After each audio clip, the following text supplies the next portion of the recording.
할렐루야. 아멘. 할렐루야. 아멘. 오늘은 사순절 첫째 주일을 맞이하였습니다.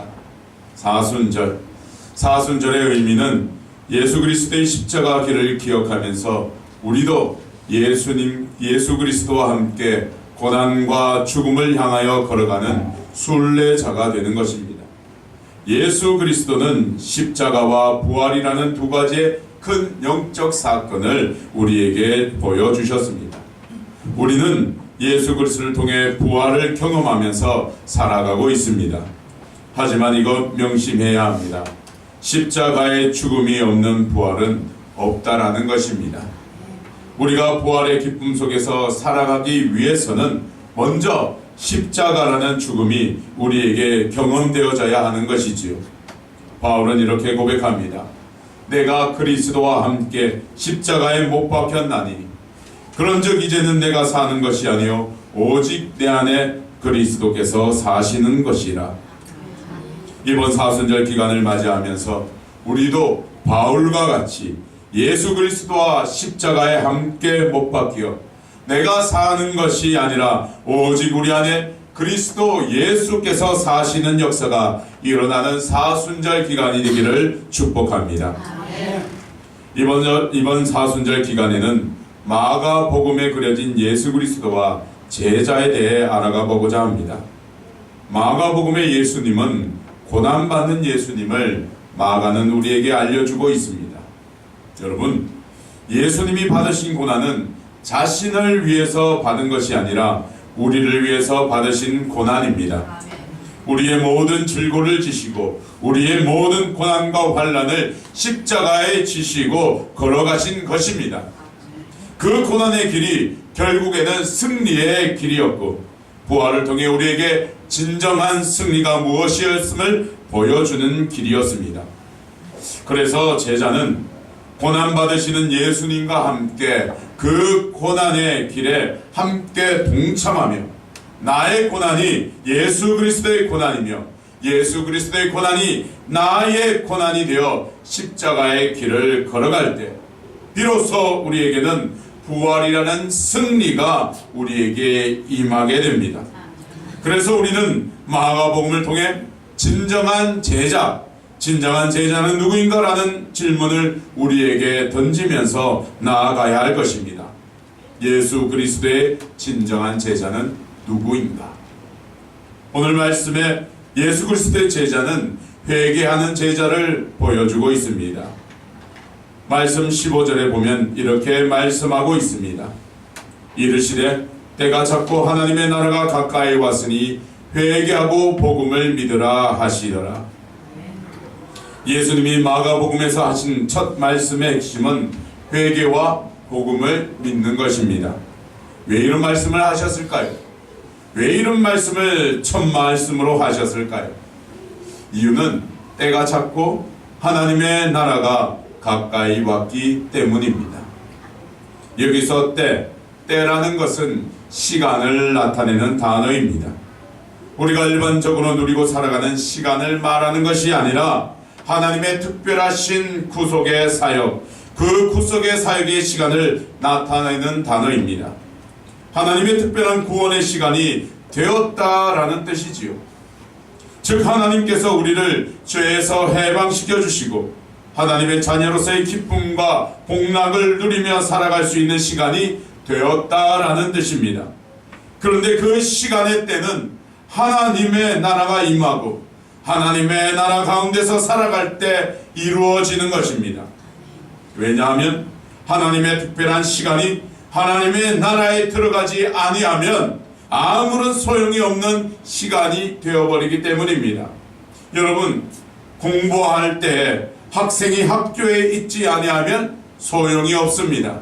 장사할 때 사업장에 사장이 있지 아니하면 아무런 소용이 없습니다. 즉 하나님의 때에 하나님이 원하시는 그 장소에 있어야만 하나님의 특별한 시간을 경험하게 되는 것이지요.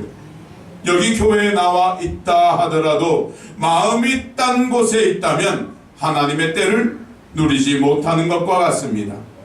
우리가 주님을 경배한다고 하지만 마음의 공간이 하나님 나라에 있지 아니하면 우리는 하나님의 때를 누리지 못하는 것이지요. 지금 하나님의 때가 얼마나 가까이 왔을까요? 하나님의 때가 얼마나 가까이 왔을까요?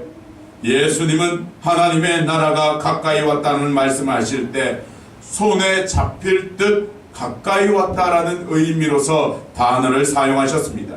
즉 가까이라는 단어는 손에 잡힐 듯 가까이 왔다라는 것이지요. 여러분의 삶 가까이 하나님의 나라가 임하였으며 지금 즉시 하나님의 거룩한 때에 응답하지 아니하면 하나님의 나라를 누릴 수 없는 것입니다. 손에 잡힐 듯 가까이 온 하나님의 나라와 하나님의 그때의 시간에 응답하고 누리는 모두가 되어야 할 것입니다. 그러기 위해서는 예수님을 따르는 제자는 회개가 일어나야 합니다. 예수님은 회개하라라고 먼저 선포하셨습니다. 우리 삶에서 하나님의 나라를 경험하고 하나님의 특별한 때를 누리기 위해서는 회개가 절대적으로 필요한 것이지요. 회개가 없는 것, 회개가 없는 누림은 어쩌면 가짜입니다. 진정한 복음의 시작은 예수 그리스도께서 짊어지신 나의 죄가 얼마나 큰가를 깨닫는 것입니다. 마가복음 1장 1절에 이렇게 선포하고 있지요. 하나님의 아들 예수 그리스도의 복음의 시작이라. 복음의 시작은 예수 그리스도입니다. 예수 그리스도께서 복음의 시작을 알리시고 시작을 선포하셨습니다. 예수 그리스도가 누구십니까? 고난받는 종입니다. 우리의 죄를 짊어지시고 고난의 길을 걸어가신 분이십니다. 즉 복음의 시작은 우리의 죄를 누가 담당하셨으며 예수 그리스도께서 나의 죄를 얼마나 많이 지고 가셨는가를 아는 것이 바로 복음의 시작입니다. 그래서 회개가 중요합니다. 회개가 시작이기 때문입니다. 회개를 알지 못하면 복음의 문은 열리지 못합니다. 이것은 닭이 먼저냐 알이 먼저냐라는 것 같이 무엇이 먼저냐라는 것을 밝히고자 하는 것이 아닙니다. 예수 그리스도를 알면 회개가 먼저 일어나게 되고 회개가 일어나는 것이 복음의 시작을 알리는 것과 같은 것이지요. 동시다발적으로 일어나게 됩니다. 역동적으로 예수 그리스도를 암과 회개가 함께 일어나는 것입니다. 내 죄를 알지 못하고 끊임없이 자신의 죄를 발견하지 못하고 살아간다면 우리는 겉모양의 그리스도인으로 남게 됩니다. 쉽게 말하면 무늬만 그리스도인이지요. 진정한 제자는 예수 그리스도를 따르는 제자는 자신의 죄를 예수 그리스도의 십자가에 못 박아야 합니다.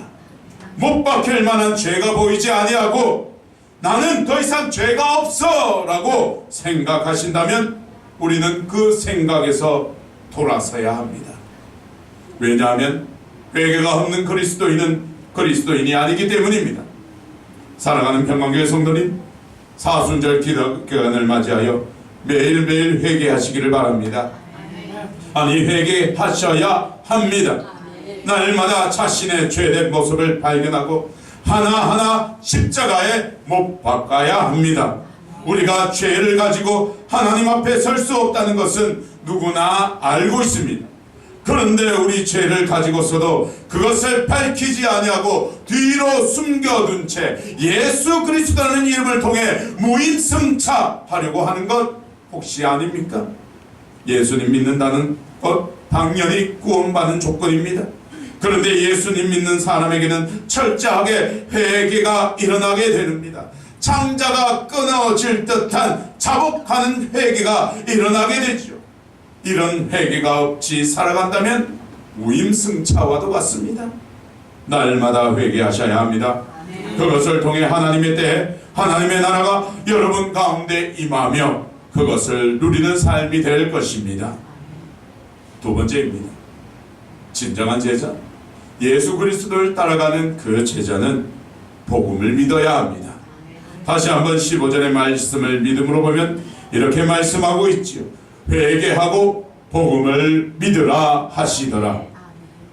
이것은 예수 그리스도를 믿는 것을 말합니다. 살 길을 열어놓으신 분을 믿는 것이죠. 내가 예수 그리스도를 믿음으로 살 길이 열렸고 나의 죄와 나의 고통을 모두 예수 그리스도께서 짊어지셨으며 나는 살았다라는 것을 인정하는 것입니다. 예수님은 회개의 명령을 말씀하심과 동시에 복음에 대한 믿음의 촉구를 우리에게 요구하십니다. 복음, 우리가 믿어야 할 복음. 여러분에게 복음은 무엇입니까? 저는 복음을 이렇게 정의하고 싶습니다. 복음은 살 길이 열렸다라는 것입니다. 복음은 살 길이 열렸다라는 것이죠. 복음은 예수 그리스도를 통해 우리가 살 길이 열렸다는 것을 말합니다. 이것은 너무나 간단 명료하며 완전한 기쁨의 소식입니다. 죽을 수밖에 없었던 우리들, 죽음이라는 사형의 집행만을 기다리면서 살아가는 우리들에게 영원한 구원과 생명이 주어졌다는 것은 살 길이 열렸다는 것이 아니고서는 무엇이겠습니까? 사형을 기다리는 사형수에게 복된 소식은 사형 집행이 중지되면서 형량이 줄어들었고 곧 감옥에서 풀려난다는 것이 복된 소식입니다. 사형수에게 아무리 좋은 음식과 많은 돈, 값진 포화를 준다고 하여도 그에게는 복된 소식이 될 수 없습니다. 사형수에게 가장 중요한 것은 살게 되었다라는 것이 그에게는 가장 기쁜 소식이요 복된 소식입니다. 우리는 사형수와 같습니다. 우리는 사형수와 같습니다. 우리는 사형수와 같습니다. 아담으로부터 내려오는 원죄와 우리 삶에서 알게 모르게 지은 자범죄까지 우리는 죄의 사슬에서 벗어날 수 없는 존재였습니다. 하지만 예수 그리스도를 통해 상황은 뒤집히게 되었습니다. 그는 허물과 죄로 죽었던 너희를 살리셨도다. 에베소서 2장 1절의 그 말씀에서와 같이 예수 그리스도는 우리를 살리셨습니다. 아멘. 다시 한번 강조합니다. 예수 그리스도는 우리를 살리셨습니다. 아멘. 예수 그리스도를 통해 우리는 살림을 받았습니다. 아멘. 여기에는 죽은 존재가 아무도 없습니다. 예수 그리스도를 통해 살림을 받은 존재만이 여기에 있을 뿐입니다. 아멘. 이것을 믿느냐 안 믿느냐는 너무나 그 차이가 큽니다. 믿는 자에게는 소망과 희망의 문이 열리게 됩니다. 하지만 믿지 않는 자에게는 불안과 절망의 문만이 열릴 뿐입니다. 그리스도인이 항상 기뻐하고 범사에 감사할 수 있는 이유는 살림을 받는 부활이 있기 때문이지요. 십자가를 통해 열어놓으신 부활이 있기 때문에 우리는 기뻐할 수 있습니다. 여러분 명심하십시오. 부활은 우리 삶의 현실의 삶에서도 일어납니다. 십자가를 통해 예수 그리스도의 죽으심과 생명이 여러분의 믿음을 통해 여러분의 이 현재의 삶, 모든 삶의 현장에서도 나타나기 때문입니다. 나에게 고난이 다가온다. 이렇게 선포하십시오. 나의 고난은 예수님이 짊어지셨다. 나에게는 고난으로부터의 살 길이 열렸노라. 여러분에게 문제가 다가올 때 이렇게 선포하십시오. 나의 문제는 예수님이 짊어지셨다. 나에게 문제는 예수 그리스도를 통해 풀리고 열렸노라. 이것은 믿음에서 시작합니다. 이 선포는 믿음에서부터 일어나게 되는 것이지요. 한 번은 이런 일이 있었습니다. 사랑일에 그 카페의 출입문 열쇠가 더 필요해서 열쇠점에 가서 여분의 열쇠를 맞추게 되었습니다. 그런데 그 중에서 한 개가 잘 작동이 안 되는 것이었습니다. 안 열리는 거예요. 그런데 그거 안 열리는 거 손봐 달라고 해야 되는데 시간이 여의치 않아서 잘 미루면서 오래 시간이 지나가게 되었습니다. 그런데 그 여유분의 모든 열쇠를 다 쓰고 나서 이제 갑작스럽게 열리지 않던 열쇠를 써야만 했습니다. 급하니 이리저리 흔들면서 열어보았습니다. 그런데 그 열쇠가 열렸습니다. 그리고 지금까지 그 열쇠를 잘 사용하고 있습니다. 여러분, 열쇠가 바뀌었습니까? 아닙니다. 여러분, 자물쇠를 새 것으로 바꾸었습니까? 아닙니다. 아무것도 바뀐 것이 없습니다. 바뀐 것이 있다라면 사용하는 사람의 생각과 믿음이 바뀌었습니다. 전에는 그 열쇠가 열 수 없다라는 믿음이 강했다라면 지금은 열린다라는 믿음이 강하기에 사용하고 열 수 있는 것이지요. 어떤 믿음을 가지고 있느냐, 어떤 복음을 알고 있느냐, 복음에 대한 믿음이 강력하게 있을 때 복음의 시작은 여러분에게 열리게 되어 있고 또는 닫힌 상태에 머무르게 됩니다. 여러분, 여러분의 믿음의 열쇠는 어떤 믿음으로 사용하고 계십니까? 복음의 믿음, 복음의 열쇠를 믿음으로 사용하십시오. 그러면 여러분의 삶에서 역사가, 열리는 역사가 일어날 것입니다. 이제 말씀을 마치고자 합니다. 회개하라, 복음을 믿으라 라는 명령형의 문법에는 이런 의미가 있습니다. 계속 회개하라, 계속 복음을 믿으라. 회개는 일회성 회개가 아니라는 뜻입니다. 계속해서 우리의 공고함을 깨닫게 되고 그 깨닫는 회개가 우리 삶에서 계속 일어나야 함을 말하고 있습니다. 믿음도 마찬가지입니다. 경건에 이르도록 우리는 우리의 믿음을 연단해야 합니다. 믿음의 계속성은 너무나 중요합니다. 베드로가 물 위를 걸을 때 시작의 믿음은 너무나 좋았습니다. 하지만 믿음이 유지되지 못했지요. 그 결과 예수님의 눈앞에서 물에 빠져버리는 일을 경험하게 합니다.